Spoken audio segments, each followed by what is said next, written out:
Welcome to USA Global TV and Radio, where our mission is to provide education, entertainment, hope, and inspiration.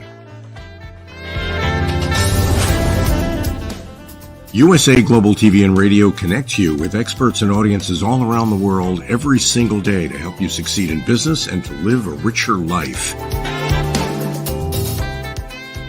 Visit us at usaglobaltv.com to learn about career and life-changing training and mentoring programs like the Listening Mentor. Subscribe to our newsletter to stay informed about our special programs and offers. Discover how you can become a guest on one of our shows or a host or producer of a USA Global TV and Radio show of your very own. That's USA Global TV and Radio, where the doctor is always in.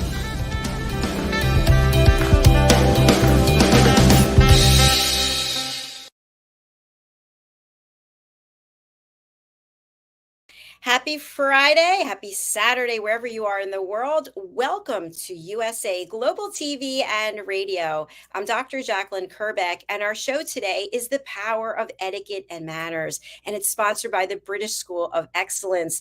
Our star of our show is Mr. Philip SYKES. He is a dear friend. He is someone who's putting so much kindness and compassion and empathy into the world, and he's the principal and founder of the British School of Excellence. Let's welcome him to the program. Hello.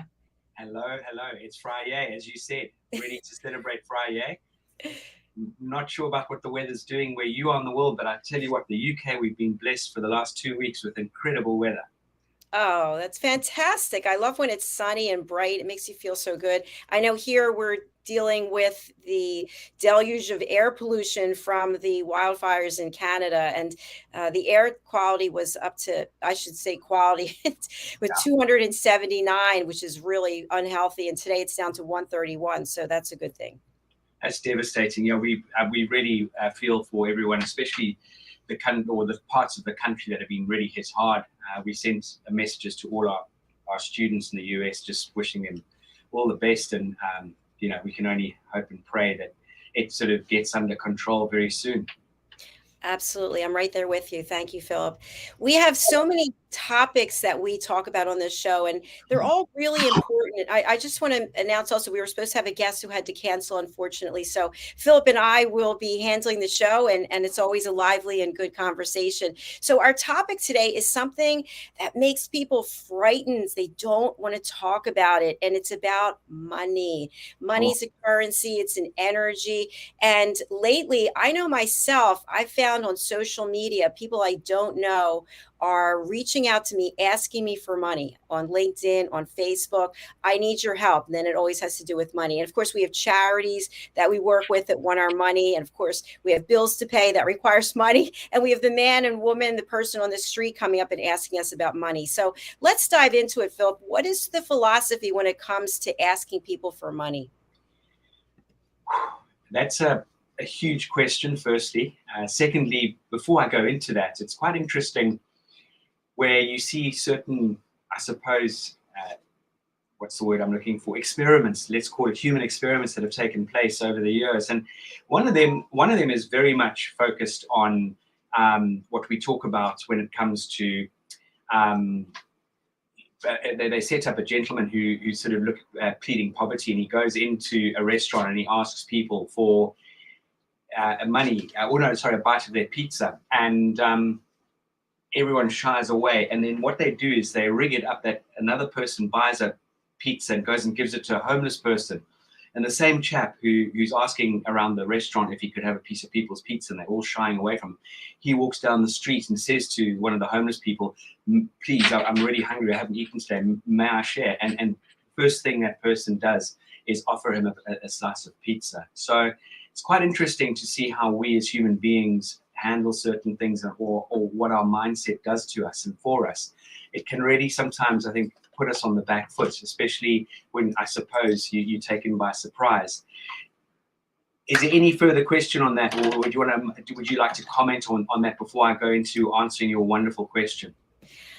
I think the one thing I just want to comment on for people who are joining us for the first time is that your organization helps people understand many different areas of etiquette and manners. And what was once thought of only as holding a door open or the proper place settings at a table, etiquette and manners is really emotional intelligence, it's integrity, it's compassion, it's leading with your heart. And so they're the topics that we're bringing to light. And I know that the work that you're doing with your team and the people who come through your doors is resonating. It's a ripple effect that's going all around the world. So we're going to talk a little bit about your work there as well. So let's get into the part about money, because I know it's something that is fleeting, and sometimes we're grasping onto it desperately. Sometimes we're praying for it. Sometimes we're showered in it. So I'll turn it back over to you. Yeah, thank you, Dr. Jan. For me, I always love assessing each situation case by case. And I think this for me is about remaining calm and composed and approach the situation in a compassionate and understanding sort of mindset and manner. And I think we understand that homeless is a hugely challenging and sensitive issue. And one must also take into account that just because someone's homeless doesn't mean that they've done something bad, or, there are various factors that affect people and why they become homeless. And it's a plethora of reasons behind that. And just off the back of the wretched pandemic that we all had to endure, there are a lot of people now more on the streets than ever before.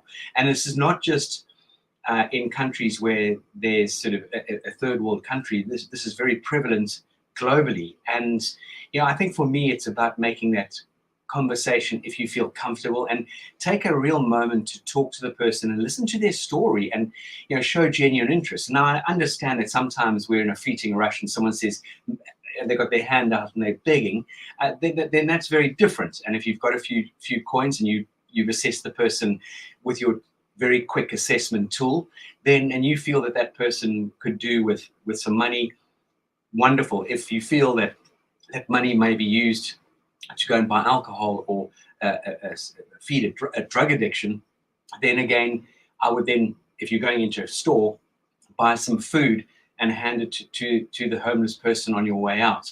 And I think that is something that I would definitely start off by giving people some guidance, is really, I think, take time to understand why people are in that sort of situation. I often in London, around the Mayfair area, which is one of the most, well, I'm going to put it up there with Knightsbridge and South Kensington and Chelsea. It's possibly one of the most prominent residential areas with some of the most exclusive shops down New Bond Street. And there are a lot of homeless people hanging out there. And sometimes off the back of an afternoon tea, when there's extra sandwiches and beautiful cake and scones, I will make sure that our venue packs those up into lovely boxes, and I will make an effort to go and distribute those in areas where I know some homeless people are. I think that's beautiful, Philip. I love that. One thing that I really also enjoyed that you shared is getting to know their story. And I think I'll just share a recent instance, I should say. I was in a city and there were homeless people on many of the street corners, young people. I saw one woman, she was literally lying over a sewer grate, and she had to be in her 20s, and she had what looked to be marijuana in her hand. And another guy who was clearly under the influence of something and just minding their own business, doing their own thing. And then there are other people who actually came up to me and were following me. And so when you're a woman by yourself in a city, it's kind of like, I don't want anyone following me because I don't, I have a suitcase and I'm trying to get to where I'm going. So I think that there are different circumstances, and that's what you were saying, that you have to evaluate each one. If it's a matter of your safety, then if the person's homeless or not, it doesn't really matter. You want to get from point A to point B. What about when people are soliciting us for money on social media, on these various platforms, and then they're commenting, oh, I saw that you helped this person, can you help me? And of course, we'd love to help everyone, but we can't. So what's the proper etiquette for that? That's a fantastic question, as always. Dr. Jacalyn, as you know, we support both you and your organization, our organization. One of the organizations we support is the Push Child Foundation in Uganda, along with Roland. I know Roland's a big supporter. We recently actually set up a platform where people can donate some money, and I placed it on our alumni platform, and we've already had some very generous donations, which is just amazing. But going back to your question, people will pick up on the fact that you're generous. And I've got a heart that I said to Leanne, actually, I'd empty the bank accounts, quite frankly. But I've obviously got a little bit more savvy, hopefully, on my shoulders. But I do find it difficult to say no. But in these sort of situations, I would just pray that you assess what we can afford to donate to whichever chosen charity, or you might even choose to say, my charity is homeless people. And if you're earning, let's say, $1,000 a month, hypothetically, then you might want to say, I'm going to take a very small percentage of $10, $20 a month, and that's going to go to my so-called cause. Now, if you've got deeper pockets, then you can obviously put a little bit more aside. And then again, assess each situation where, what are they asking for? Could we return our giving by offering some coaching, or offering some guidance, or offering something that we can do by giving our time rather than just physical cash? Because again, you don't really often know who you're giving that money to. It needs to be a registered charity, because with all due respect, with all the best will in the world, I know many people would look at this very skeptically, but especially because there's so much online fraud and there's so many scammers out there now. And at the end of the day, it's really important that we slow down, don't let our heartstrings pull at this, and just take some time to assess. And it took me, us as an organization, a good 3 or 4 months to engage and set the platform up with the Push Child Foundation. Another one that we jumped into is with mindset and youngsters who really find life very challenging. And so we support that particular charity as well, which is also on our website. And that there is a little bit more of an easier approach, because it's a set-up organization, it's professionally run. So I would always just do your homework and make sure you do your research. Excellent points. Thank you, Philip, as always. I know for me, my charity that I'm aligned with is the Crohn's Colitis Foundation, because I'm a patient. I've been sick for 30 some years. I'm on the board. I run a support group. So for me, I have 3 events that I'm responsible. I've committed to raising certain amounts of money. And that's what the priority is, because that's where my commitment is. And not that I don't want to give to other charities. The next one I would give to definitely would be the Alzheimer's Association, because that's something that's prominent here in the world that I'm in. So I just want to bring awareness to people that you don't know what everyone is going through, and you don't know what people are dealing with. And so therefore they may be aligned with certain charities that they're helping people get through situations that they're in. So I think it would be great if we had enough money to give a little here, a little there, a little here, a little there. But as you get more involved in the charity, you have higher commitment levels of the amount that you're committed to raising.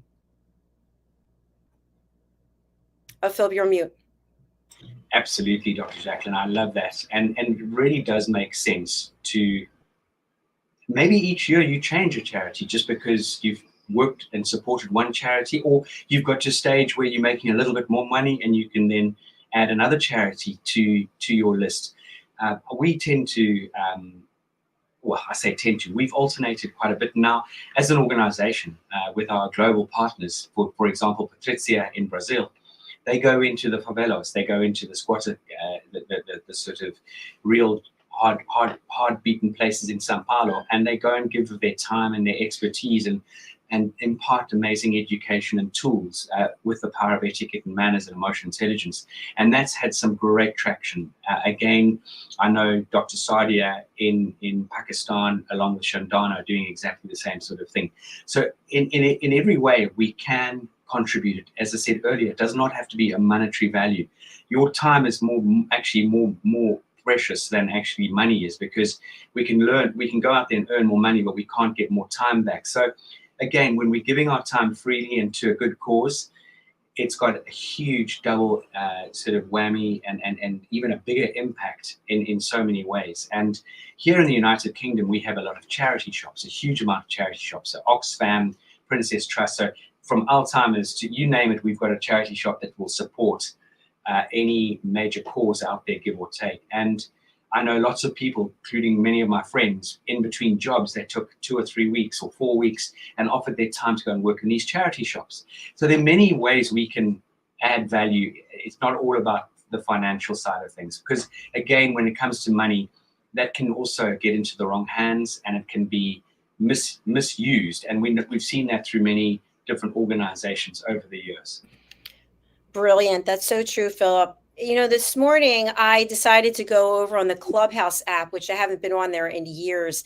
And I just went into Breakfast with Champions, one of the rooms they have there. And the person who was running the room, he was talking about adding value. And he said that he knows exactly how much his time is worth. And that the hour he was giving to this room, to these people, to me, he was volunteering basically because he could be taking that hour and doing something else with it. And I think that's a beautiful point that you brought up. Everyone's time is valuable, and so when you give it to someone else, when you're here today giving it to our audience, you could be doing something else with that. So that's a true gift, and if we could all be giving that to one another, our time, then imagine what could come from that. That for me is huge. It's incredible. You know, Dr. Jacalyn, as you know, you and I are avid continued professional development learners, and I've been recently joined the Professional Speakers Academy. Why? Because I want to learn. I want to see amazing other ways that other people who are phenomenal at their craft, how they deliver and how they engage. And through this academy, you also meet incredible people, like-minded people, people who are positive, people who want to make a difference, people who want to offer their services and offer their experience to people. They have a purpose, they have a why on how they want to sort of make a difference in this world. And through this amazing platform, I was speaking to one of the ladies on the course who lives with her husband in the south of France now, with 3 beautiful children, and she left me the most incredible message today. She said, "I've just helped someone change her life. This woman came to me at the school gate feeling in tatters. I put her in the car, said we're going for a coffee, and she said, in the time that I had with this woman, I gave her and shared with her so much. I helped her mentally, emotionally. Not only that, but I helped her build a business in her, and we drew it up on paper, and I gave her the tools to build her confidence. Now, it's not a quick fix, obviously. It's going to take time, but she left the message saying, Philip, I've now got my direction. I know what I can do going forward with my life. And that, for me, is the biggest gift we can offer to people. Just as you said, Dr. Jacalyn, every single one of us in this world has got so much to offer. We just need to realize that, and then we go out there and just offer it. Perfect. I love that. Thank you, Philip. A couple of other areas in reference to money, and then we can segue to something else, is what is the proper protocol to ask someone for money, whether it's a family member, whether it's a stranger? Is there some etiquette around this? Ooh, the old adage, someone would always say, never a borrower, lender be. It's a great question, as always. I'm just giving us some sort of thought while I'm sort of standing on my feet here, thinking on my feet, as they say. Dr. Jacalyn, I think one of the things that I would definitely do is understand who I could potentially ask. Now, personally, in my situation, I would go to a family member first before, if I was really desperate, or maybe even my wife, because she might be in a position that might be able to lend me something from her savings, or even though we might have a joint account, there might be a bit of extra money that she's put away for a rainy day. Potentially my brothers, if I was really hard pushed. And then I would most probably, and I'm just, as I said, sort of putting myself in this sort of situation mentally, is then I'd most probably draw a list of 3 or 4 friends that I feel that I've got a strong enough rapport with, that I would then, in a roundabout, maybe not even a roundabout sort of way, but just diplomatically engage with them and give them an overview of your circumstances, and that you've got a vision, you've got a plan, you've got a process, but right now you just need some bridging finance of some sort to help you out. And try that with the various people that you feel comfortable in doing that with. I know there are a lot of people, who don't like talking about money. I know a lot of people out there who would rather go and beg before they have to ask someone for money. But having said that, it's not the end of the world. We've all got to help each other. And again, sometimes there are people in this world that will borrow money from you, and you know full well that you're not going to get a return, or that money is not coming back to you in a hurry, if at all. And I'm sure all of us have had that particular sort of scenario play out in our lives. And then, again, you have to write it off. I would also suggest that anyone lending money should have that in the back of their minds, in the sense that, look, if I lend Philip £1,000 and he couldn't pay it back, how would I feel, and could I continue living, and will he still be my friend? And if you can say, yeah, I'll continue living, he still will be my friend, and it's a circumstance, and then adopt a philosophy, often what comes around goes around. So you've got to sort of assess this as sort of bite-sized chunks and break it down. Excellent. I love the way you describe that. And I think to add on to what you just said, it might be prudent to say, Philip, I'm coming to you for money. This is really awkward for me. I feel embarrassed and ashamed. And I'd like you to lend me X number of dollars. And here's my plan of how I'm going to pay you back. Or I could come to you and say, Philip, things are really bad. I need a gift of a certain amount of money. I'm not going to be able to pay you back. I'll tell you right now, maybe one day in the future, when the money comes back in, you will be the first person I come to. But right now, I know I can't commit to paying you back. Would you give me a gift? Yeah, that's great. And that's honest, and that's sincere, and you're being very vulnerable. And you've got to swallow a lot of pride in order to be able to do that. Look, some people don't have an issue doing that. Some people are just takers, and that's one of those things. And that's something else. Always give, never remember, always receive, never forget. And I don't mean become a pushover. Dr. Jacalyn will always say yes, not in that sort of scenario, but really at the end of the day, it is so important that we really understand who we can lean on and not take advantage of people who would honestly give you the shirt off their back, because they will land up never wearing a shirt again. So I think that's really important.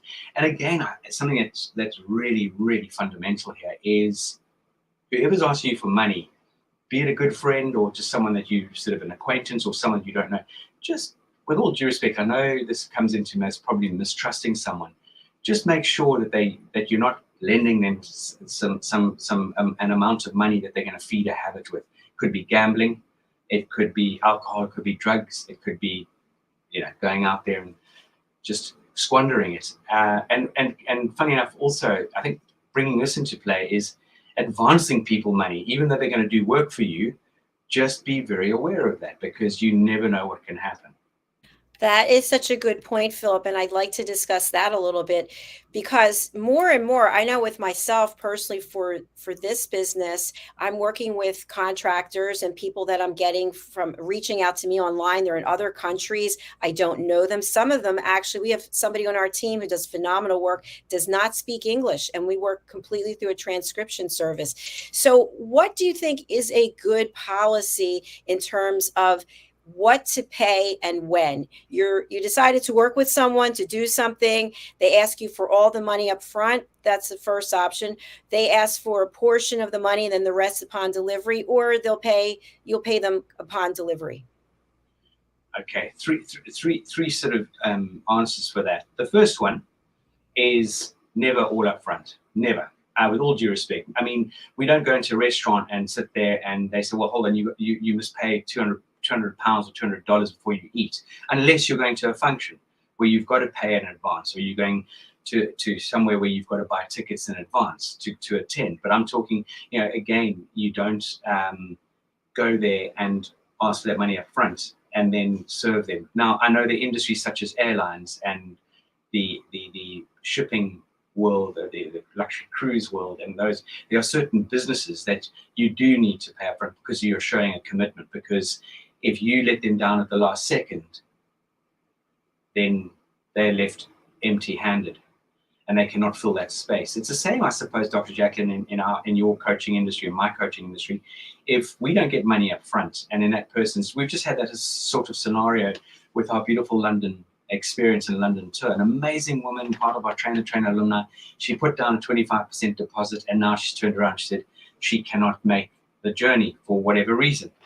And that's left us high and dry, with all due respect, because we've had to commit to some very expensive tickets at Ascot and the beautiful Belmont train that takes us through the Kent Valley, and then going to the Lion King, and all these little events that we've had to pay up front for. So unfortunately, there's certain industries that do need that upfront payment. Now let's and I'm sorry to pick on, let's say, the building trade, but let's pick a builder. There's no way I'm going to give money up front until the building job is done. I might put down a 10% deposit. A, will show my commitment, and B, they can at least get some materials with that. Hopefully the builder's got a proper cash flow system that he can go out there and purchase those goods for you on your behalf, and then at the end he can invoice you. So there are definitely scenarios that I wouldn't throw more than 10% at, and then there are scenarios where I definitely wouldn't part with any money until the job's done. So for example, in the United Kingdom, if you get your car serviced, you don't pay up front. You will get a report, what they're going to do to the car, what it's going to cost. And if you then give them the go-ahead, then you are committed to making that payment when you pick your motor car up. So it's the old adage, the old cliche, it's horses for courses. So much important, powerful content that you just shared there. Thank you for that. I want to talk a little bit about time, which we've been discussing. Time is very valuable. And I know with your schedule and my schedule, we're friends and we have a hard time matching up because we're so busy. And what I'm finding more and more of, and I'm sure you are as well, is people have just started calling me on the phone. There's no appointment. And then they start messaging me, hey, I need to speak to you. And I'm thinking, I don't have 5 minutes for a spontaneous call. And I know it's the same with you. What is the proper etiquette for a stranger reaching out to someone when they want something? Firstly, I'm apologizing on air to you because you and I have been like passing ships in the night, and I feel very guilty at times when we're trying to coordinate things, and it's not for a case of point of not wanting to make that effort. But Dr. Jacalyn, it is fundamental that people check in with one another. So for example, we've been asked to do something this Monday on picnic etiquette for GBTV, and I emailed the lady, a very nice lady, and I said, call me at your convenience, and she very kindly sent me a text message. Because I gave her an open window, call me at your convenience. And she sent me a text message, hello, Philip, this is so-and-so. Please call me or let me know when it's a suitable time to call. And I then was able to text her back, I'm free and available now. So that meant I was engaged. I was able to engage with her mentally, emotionally. I was very present when we had that conversation. Calling people on the spur of the moment during the course of a busy working day, I don't even do that with my close friends who work in the city. I tend to most probably send a WhatsApp and say, if you've got a window or a gap at lunchtime, give me a call. But I think I'm going to come up with two sort of contradictory ideas here. I love the spur of the moment. Hey, I just called to say I love you and I've been thinking about you phone call. But that really is beautiful as long as possibly you could accept that telephone call. So the one thing I would definitely say, if you cannot accept a telephone call, don't answer it, because it's going to land up with you, sorry, I can't talk right now. I've got to go into a meeting, or I'm in a meeting. And I would just not answer the telephone. I would always potentially have my phone on silent or vibrate when I'm in meetings or when I'm with other people, because you don't want to be distracted by the telephone on any level. You want to be present. But just harassing people and thinking they're there for your convenience. On the contrary, the phone is there for your, as the person receiving the call's convenience, not the caller's. That's so true, Philip. Thank you for that. And where I'm going with this is I found more and more, and you know, with the power of listening, asking for permissions and setting boundaries. I just had this happen the other day. This person keeps contacting me, and I thought, let me just answer the phone. So I answered the phone. I said, hello, thanks for calling. I'm in the middle of dinner right now with my family. Can we schedule another time to talk? And the person just kept going on and on and on. And so finally I said, I'm sorry to interrupt you because I hate to do that. I said, but I told you this was not a good time for me. Can we pick another time? And then they kept going on. And I thought, this happens all the time. You just have to hang up. That's what I did. I just hung up. Then they start texting. I don't understand why you hung up. I just block numbers in that situation. And the other thing is with a cold call, I then asked him, I never agreed to go on your database. And a lot of the time they'll pop the phone down, because you can get into a lot of trouble in the United Kingdom, people cold calling you. But those people who keep trying to call you, I would literally just avoid that number and on your telephone, so you never hear from them again. Fantastic. Wow. You know, Philip, it's interesting. Someone just put a comment up insulting me while we're on the air, are there any manners and etiquette about that? Yeah, it's very brave to be able to stand behind a screen and send something. It really and truly is. I think that it's a form of bullying without seeing the bully. Really, at the end of the day, you're very brave to send a comment, and most probably done anonymously as well. And it's just, I just think that's cowardice, and it's so easy to use digital technology to hide behind. And again, I ignore negative comments. I don't let it even harass me anymore. It really is not fair. Exactly. I give that person grace. I have no idea what she or he is Maybe going they're through. going through something really bad. You just don't know. Maybe She doesn't think I'm dressed professionally. Oh my word! I'd love to see her professional. You always look amazing, and I know how much time and effort you put into the way you present yourself. And by the way, that's a powerful, beautiful red color. And anyone out there who wants to present wearing red of some form gives you that real standout positioning, and it really is a very, very powerful color.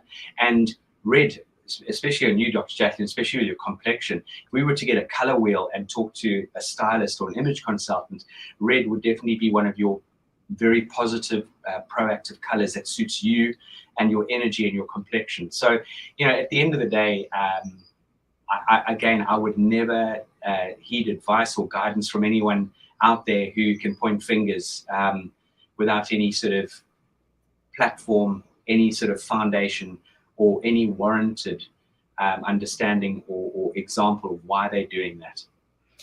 Exactly. Thank you, Philip. And something I just want to mention, because you at the British School of Excellence, you also have fashion and styling as a course, and you have somebody on your team there. And having worked with stylists, one of the most important thing is that you have your branding. So my branding is red. It's red nails, it's red hair, it's red hair, red lipstick, it's hair jewelry, it's my jewelry. That's part of my brand and who I am. And so you have to feel comfortable with your own branding. And no, my branding is not going to be for everyone. So maybe this person doesn't want to watch our channel anymore, and that's fine. So I just would like to encourage people that we say positive things, we encourage one another, because there's always somebody who wants to rip you down for whatever reason. And this whole platform is about heart-centric work and picking each other up. What are your thoughts, Philip? Oh, boom. You've summed that up amazingly. And again, one of the most beautiful things about, and one of the most important things about the power of etiquette and manners is that it actually helps you impart those moments, or helps you sort of take on that knock on the chin when someone is sort of giving us gears, as I say, or someone's putting us or trying to put us down. It really is something that I really love sharing with people. And when it comes to why manners and etiquette are so important, it really does boil down to there's 6 wonderful areas of why they are so important. And they firstly, they will help you earn respect. They give incredible charm and elegance to your personality. They make our relationships so much more smoother when you've got good etiquette and manners, because, again, they help you to swallow your pride and become more considerate to the feelings of other people and other people's emotions. And then the other thing that etiquette and manners do is they elevate your confidence. They give you an amazing amount of confidence and not arrogance. And by the way, having etiquette and manners doesn't mean you're a pushover, you've got soft touch.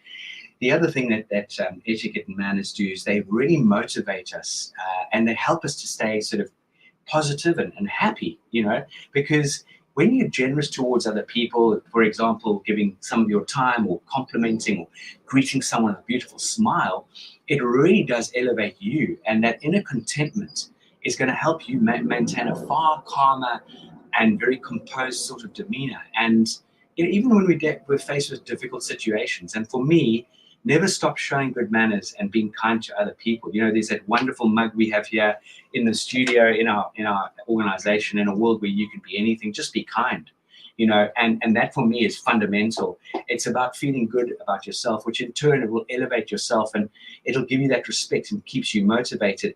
And then the other benefits and there are many, many benefits of etiquette, manners, and your emotional intelligence is they impart strength to really digest failure. And if you think about that, we all make mistakes, we all encounter setbacks, or we all encounter someone taking a dig at us or a stab at us at times. And when your inner confidence is elevated by good manners and etiquette, it really gives you that strength to face those challenges, those struggles head on, and absorb the criticism and move on from it.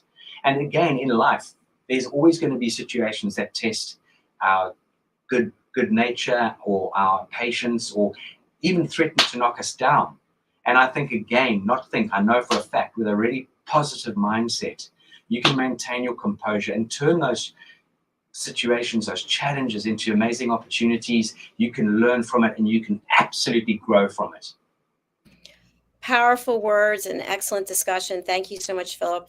As we're coming towards the end of the show, one thing that I'd like to tie everything together with, whether it's time or it's money, is something that you alluded to before, which is expectations. So we talked about a role play about money. If someone comes to you with money and how they're going to tee up that scenario. What about when you give your time to someone and they don't follow through with what they said they were going to do? So, for example, Philip, I would really love to have you coach me. I can't pay you actually, but in exchange for the coaching, I'm going to pay it forward and I'm going to give some guidance to Susie B because I know she's looking for some help in that area. And then I take that hour with you and I don't do what I said I was going to do. Moving forward from there, I would be very reluctant to then continue offering my time and guidance. If I did and someone took action and influenced other people along the way, then I'm going to say, hallelujah, that's an amazing use of my time. It's a gift. But if someone's not prepared to take action, Dr. Jacalyn, it's very much like the analogy of that standing on the top of the hill with your mouth open, waiting for that duck to come flying in. It'll never happen. As I've always jested, I've got more chance of becoming pregnant than a duck flying into my mouth. You know, at the end of the day, I've got to go out there, and I'm all about animals. I love it, but I'm using an analogy. You've got to pop that duck out of the sky with your gun. You wring its neck, take the feathers off, and put it in the pot in order to eat the duck. And that's the only way you're going to advance and move forward.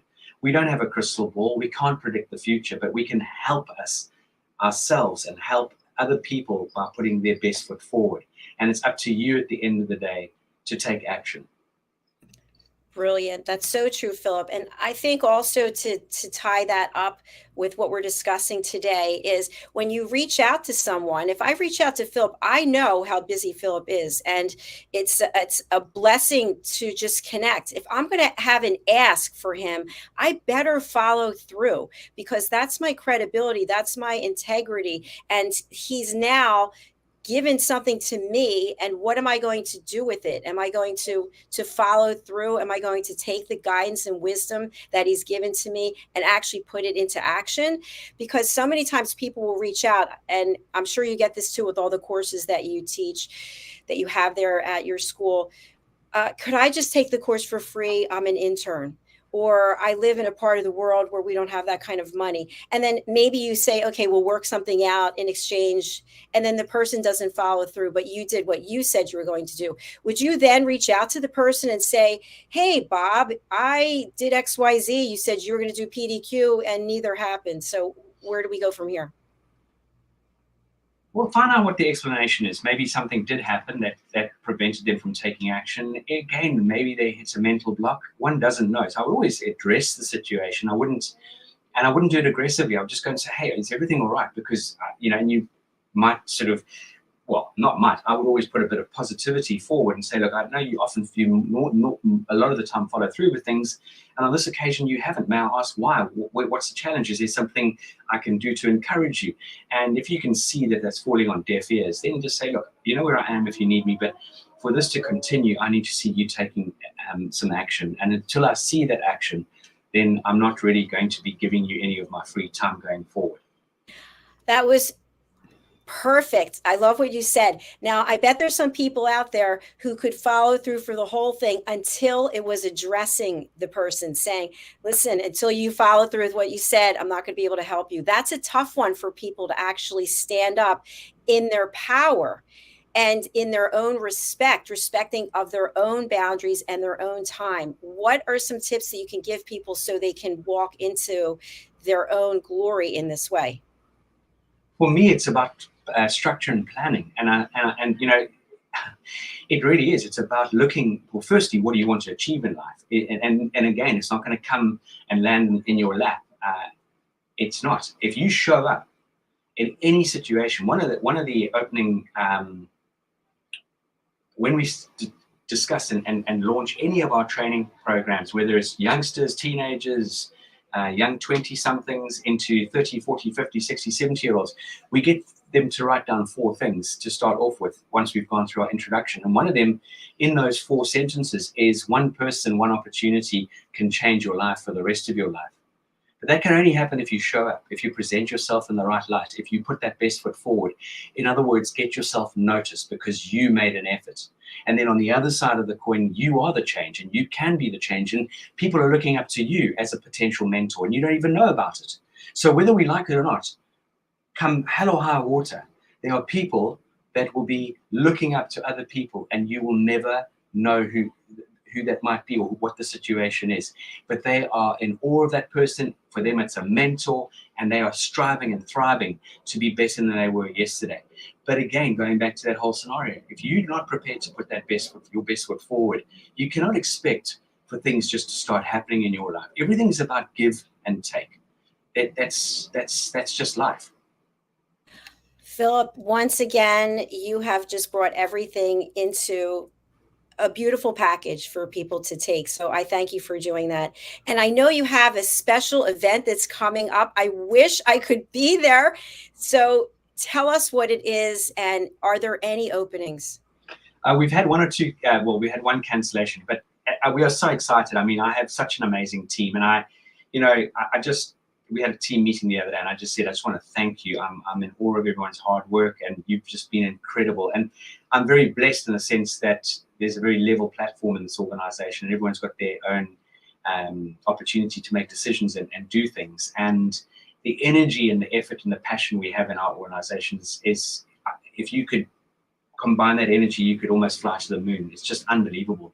And we are also excited. Young Sasha, who's 19 behind the scenes, is just going above and beyond to make sure there's a beautiful list and brochure for when our guests arrive. She's got on board presents. She's got everything going. Leanne's been doing a whole lot of different things behind the scenes. And we're launching this on the 17th of June, where we start off at Victoria Station and we're going on this beautiful old train, which used to be run by a steam locomotive. It's where the royal family used to travel. It's beautifully interior design, beautiful wooden carvings, wingback chairs, where we receive the most incredible food, as in the cuisine comes from the Valley of Kent here in the United Kingdom, which is known as the Garden of Eden in England, along with a method de champenoise, which has been made here in the United Kingdom.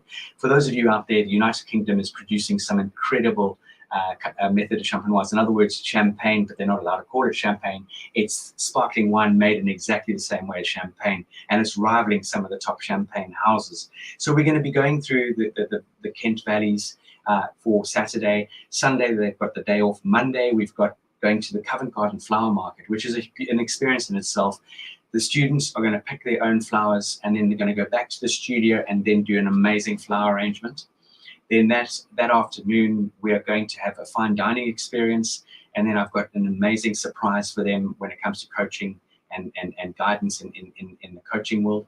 Tuesday, we are then going to the beautiful home of where hats really, I think, are or belong. It's called Lock & Co. It's been in this country, well, it started in the late 1600s, early 1700s. And it's where the Queens had hats made, or King Charles, many of the royals.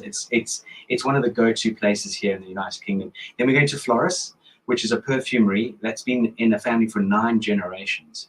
I mean, isn't that just extraordinary? It's again started in the 1700s, and it's still in the same family. And so they're going to go there. You can get your own perfumes made to your liking, to your skin colors and your skin oil, the oils of your skin and how it marries very well.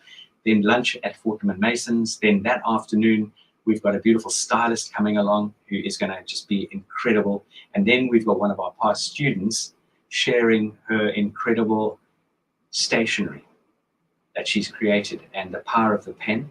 Then there's so many other things. We're going to the Lion King Theatre. We're going to go to the Ritz afternoon tea that week. One of the highlights of that week is going to Ladies' Day at Royal Ascot. For those of you out there, Royal Ascot was the Queen's most favorite event of the year. It's a week long of races, and it's just amazing the effort people make in their dress and how they appear, and it's just they embrace the days. And we're going to the Royal Enclosure, which is a very nice exclusive thing to go to. And we're going on a Thames River cruise dinner dance, and then we're having a lovely dinner on the Saturday to finish off this incredible week of elegance, finesse, and flair. Philip, this sounds better than a honeymoon. It's amazing. It's going to be phenomenal. It really is. We ran one very successfully last year for our amazing partner in Brazil, Patrizia. She came over with 10 amazing people from Brazil, and we did the photography, the highlights were just amazing. So there are 1 or 2 openings left? I believe there are. I heard from my team today because one lady couldn't make it. So maybe not every single event, but I think for the afternoon tea, for going to the Lion King, coming on the train possibly, I think there might be, where else? Space on the Wednesday during the day. So there are, we can take people on an ad hoc sort of basis. So if someone wanted to join us just for the day experience, for example, on the Monday, that would be very much doable. Again on the Tuesday and again on the Wednesday. The Thursday, I think the Royal Ascot is pretty much done. The Friday, we're going to the Tower of London. We're going to Twinings, the famous tea house here in the United Kingdom. That's got a few spaces left. And so does the evening cruise. And so does the gala dinner on the Saturday, also going to Windsor Castle in the day on Saturday. And how can people get in on this before the 2 spaces are taken up? All they need to do is email us at hello@thebritishschoolofexcellence.com and engage with my colleague Orsa, and we will take it from there.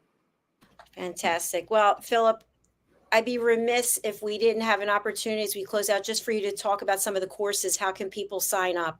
Again, I would just urge anyone just to go to our website, thebritishschoolofexcellence.com, and email Orsa at hello@thebritishschoolofexcellence.com. And just have a look at our courses, have a look at what we can do for you. We can bespoke material for you as well. So where we really have incredible strength is the power of etiquette and manners, emotional intelligence, customer excellence, customer service, hospitality intelligence, and we impart tools to give you that confidence to help you put your best foot forward. Thank you, Philip. I know you have to run. I just want to say publicly thank you for being part of our platform. Thank you for the people you have brought, to the show who have then gone on to do other things on this platform. I just really appreciate you, your team, and of course you as a person. Likewise, there's a big ditto there. And again, this platform is such an opening for so many people, such an opportunity. I mean, if I didn't have a penny to my name and I had a computer and internet, I would watch all the shows on USA Global TV, because there's so much quality on when it comes to guidance, coaching, development, and we all have this at our fingertips. And again, I'm going to urge and encourage people to slow down on how much social media they delve into and spend time feeding your brains and nurturing your brains. Absolutely. I agree with you. Thank you so much. And I look forward to chatting with you again soon. And thanks for being here today. It's an absolute pleasure. Thank you so much. As always, have a blessed, wonderful weekend, and may everything that you are looking forward to and wish for be coming your way. Absolutely. Thanks again, Philip. Take care. Take care. Bye-bye. Bye. And thank you to each and every one of you who is watching or listening, whether it's live or on the replay. We just hit a new milestone. Actually, it was 2 days ago that we crossed over 100,000 views in the last 28 days. And today we're at 103,000. We're just over 19,500 subscribers. So we thank you. Thank you for being here. Thank you for your likes, for your follows, for your comments. We are on all the other major platforms, but YouTube is really where I spend most of my time with our team to make sure that we have the right search engine optimization, our thumbnails are spot on, and we just are so gracious and grateful for you and for your support. If you'd like to be a guest, we have approximately 40 different shows. We're always adding. We love to add new people to our platform. Please go over to our website, usaglobaltv.com, book your session. You'll see there's a number of courses that I offer. I also am a certified life, career, and executive coach. I'm also a 3-time Amazon #1 best-selling author. We have a whole array of children's books to teach children the power of listening. So you can go over to my other website, drjacalyn.com. You can learn more about that. But I'm here to support you. This is a heart-centric platform, and we just welcome people from all over the world to share their stories. We'll be coming back very soon with Dr. Madeline Chan and her show, which is Talking Heads. Thanks for being here. We'll see you again soon. Bye.